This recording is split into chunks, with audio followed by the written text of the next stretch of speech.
Βασίλη, γράψουμε σημεία. Δύσκολο. Μετά γράφουμε μουσική. Πώς και. Δεν γράφουμε την πληροφορική, δεν το δούμε, θα κάνουμε.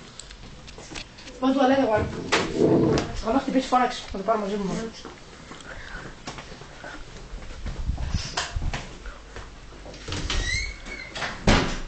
Κοίτα πίσω σου, αγαπητέ μου Βασίλη. Σε μικρόφωνο, σε γατάκι. Πού δεν είσαι εδώ, ακούω.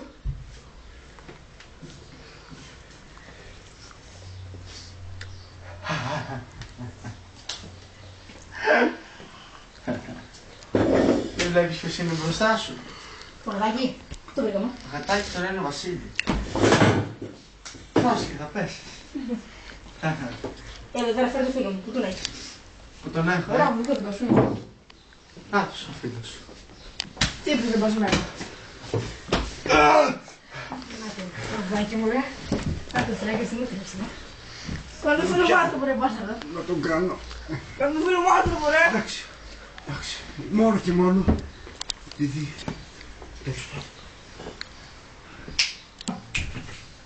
Πήγε. Βασίλη, γύρισες. Να σου πω αλήθεια, ο φίλος είναι καλύτερο. Αλλά δεν δηλαδή ξανάσεις. Τι κάνεις ρε Λίλη ρε, εγώ έχω ξαμαριστεί. Να! Αφού καθόταν εκεί! Πού να πάω ρε, Φαινόσουνα! Είσαι πολλά κιλά μαλάκα. Σε πολλά κιλά. δεν πιστεύω να το διάβασα. Ήταν το μόνο βίντεο